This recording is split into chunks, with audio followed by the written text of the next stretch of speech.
Olá, começa agora o Religare Conhecimento e Religião. Trabalhar o ensino religioso na educação infantil pode colaborar na formação humana e social da criança?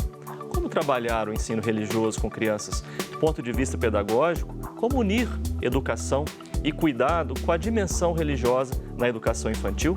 Para falar sobre ensino religioso na educação infantil, eu recebo aqui Jaqueline Crepaldi, ela é doutora em Ciências da Religião pela PUC Minas. Jaqueline, prazer recebê-la aqui no Religare. Muito obrigada, professor. Eu agradeço muito a oportunidade de estar aqui.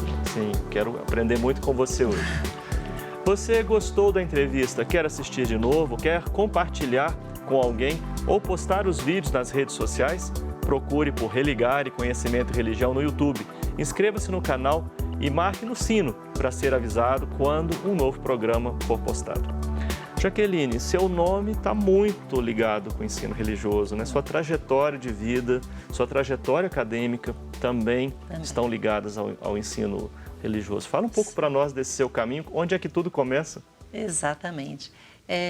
Eu sempre tive uma paixão pela educação e logo quando me formei na pedagogia, eu fiz teste para trabalhar em uma escola particular de Belo Horizonte e logo comecei a trabalhar com o ensino religioso.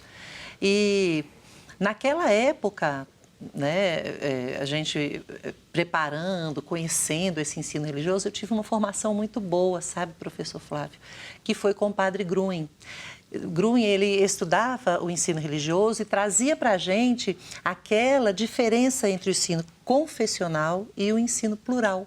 Então, logo naquela época, na década de 80, a gente já aprendeu esse ensino religioso dessa forma. Sim. E isso foi muito marcante em toda a minha profissão, em todo o meu trabalho e na questão de lidar com as crianças também, respeitando a diversidade religiosa dessas crianças. O padre Gruen, salesiano, é um autor muito importante para essa temática do ensino religioso, né? Já na década de 70, ele já percebeu a necessidade de se abordar o ensino religioso de uma maneira aberta e plural. Exatamente. E isso foi tão importante, é tão importante para o ensino religioso, e eu diria, falando das crianças da educação infantil, porque eu trabalho há mais de 30 anos com crianças dessa idade, 4, 5 anos, e as crianças do Fundamental 1.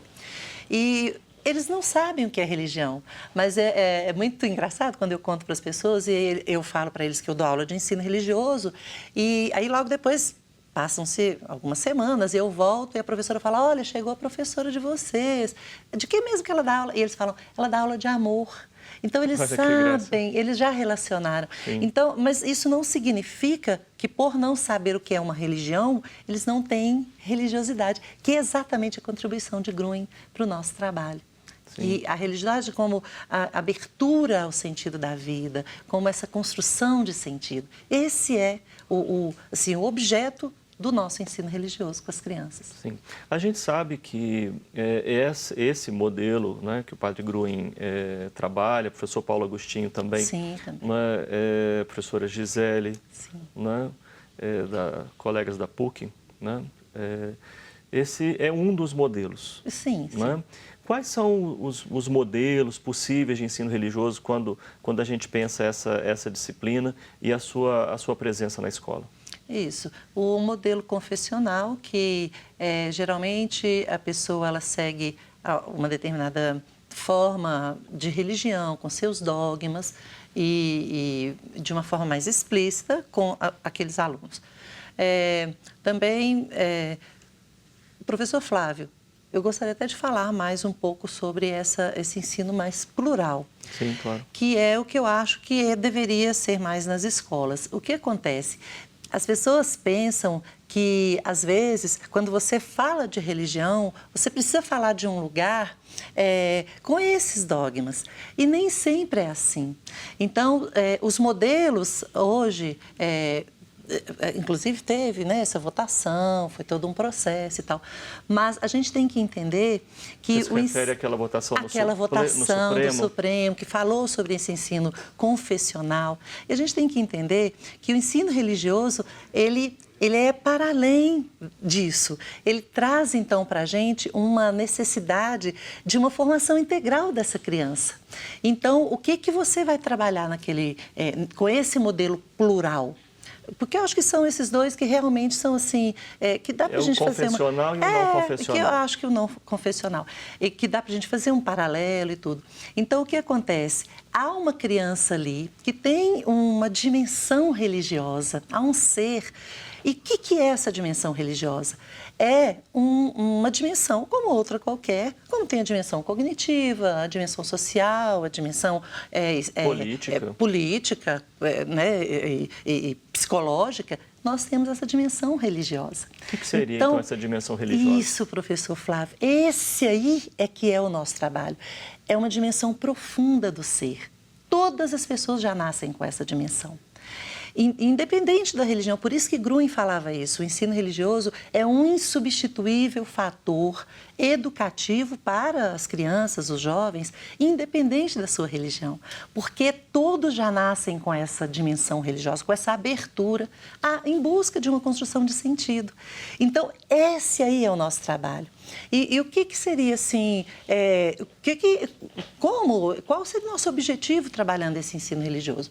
Então, nós precisamos unir essa religiosidade, e quando a gente fala religiosidade, a gente pode pensar, eu gosto de trazer essa metáfora, que seria uma linha vertical, e que seria essa linha da religiosidade, e nela a gente pode trabalhar o fenômeno religioso, as religiões, os toques religiosos. O Tillich, que foi um autor que Gruen pesquisou, ele trazia isso, o toque religioso, algo que a criança ou que o jovem vai demonstrar no seu dia a dia que foge do cotidiano.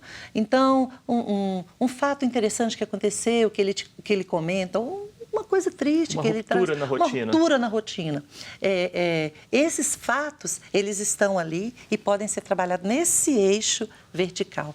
E junto com esse eixo, a alteridade, que seria essa resposta que a gente vai dar. A alteridade seria uma responsabilidade, mas não uma responsabilidade que você vai julgar naquela criança, mas trazer para essa criança qual resposta você vai dar diante das diferenças do mundo, da vida. Então, essa união desse eixo da religiosidade com a alteridade, a união desses dois é que vai fazer o ensino religioso funcionar. E é a esperança que está unindo isso tudo.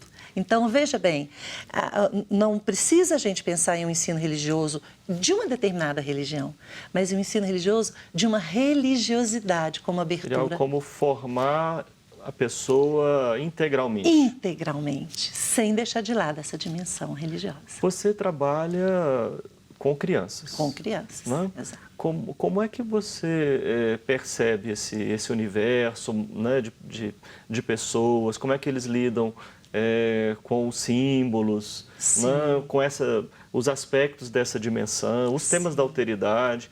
Enfim, como é que é aí o seu dia a dia, né? Como professora do ensino religioso e doutora em ciência da religião, hein? É muito gratificante, muito interessante e muito desafiador, sabe, professor Flávio? Porque eles trazem o que eles vivem no dia a dia. Então, por exemplo, eu gosto muito de contar de um momento assim importante que talvez possa dar um exemplo desse toque religioso que eu falei. Uma aluna que chega à escola, ela estava meio assim agressiva, brigando com os colegas, e aí eu a chamei. E eu dou aula de ensino religioso uma vez por semana, nessas turmas de educação infantil, enfim. E conversei o que estava acontecendo e ela falou, ontem meus pais brigaram e meu pai falou para eu ir para o meu quarto, mas eu congelei feito uma estátua. Então, olha como... E ela não contou isso para a professora, ela contou isso para mim. E isso, enquanto professor de ensino religioso, o que você vai fazer? E você vai falar, tá, menina, então vai assentar?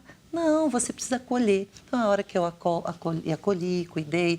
E o acolher não é concordar. O acolher é você saber que aquele aluno, aquele educando, ele precisa de você naquele momento. Ele quer algo, uma palavra, um olhar. E, então, esses toques religiosos, coisas que saem da rotina, do cotidiano, e que às vezes são coisas que nem sempre são muito boas, mas coisas que são maravilhosas, o dentinho que cai. Então, não adianta, você pode estar com a aula mais linda do mundo, e aí cai o dentinho de alguém, você eles vão todos lá para poder, deixa-me ver, deixa-me ver. E aí é o momento que você fala, olha, você está crescendo, você está mudando. Isso é um aproveitar todas as situações. Isso. E do aí, dia a dia professor, eu quero te falar como que as crianças trazem a dimensão do sagrado. Aí você pode dar o nome que você quiser, de Deus, transcendente. Com as crianças a gente fala Deus, que é mais próximo e às vezes eles compreendem mais. Mas você pode falar o amor. E aí, eu vou colocar 3 pontos importantíssimos que eles trazem nessas aulas de ensino religioso. Que o primeiro é o detalhe. Os detalhes da vida. Então, algo como, por exemplo, um dia me disse, professora, hoje vai ser o dia mais feliz da minha vida. E eu pensei, nossa, vai fazer uma viagem e tanto, né? Algo grandioso. Mas por que é o dia mais feliz? Porque hoje eu vou tomar sorvete com meu pai depois da aula. São os detalhes da vida que trazem essa dimensão mais profunda do ser. E também a celebração. Então, celebrar não é você ficar repetindo uma prece. O celebrar é muito mais que isso. O celebrar é quando você dá sentido para aquilo que a criança traz. Então, por exemplo, essa semana nós estávamos agradecendo o fechamento de ano, então agradecendo aos professores, os funcionários da escola, e a professora da turma estava na sala. Eu falei, agora é o momento de celebrar. Então, eu pedi para ela se retirar 1 minuto, ela saiu, nós trouxemos a cadeira dela para o centro da sala e combinamos de falar uma frase. Quando ela voltou, os meninos cantaram, olhe bem no fundo dos meus olhos. Fizeram uma homenagem, isso é uma celebração. Falaram para ela, eu te amo, agradeceram juntos, fizeram um cartão. Esse tipo de aula é a nossa rotina lá. Sim. E eu vou falar uma dificuldade que tem isso também. Eu falei a primeira da questão do toque religioso, essa da celebração, dos detalhes, mas há a questão da linguagem, que isso também é bem complicado. Quem sabe a gente deixa isso então para o segundo bloco, ok. Não é? Que aí você pode falar com mais tranquilidade. Sim, sim. Hoje no Religare, eu recebo Jaqueline Crepaldi. Nós estamos falando sobre ensino religioso na educação infantil e muito a partir da experiência da própria professora, como a gente está acompanhando aqui. Nós vamos fazer um breve intervalo, daqui a pouco a gente volta para conhecer mais sobre o trabalho da Jaqueline. Até já.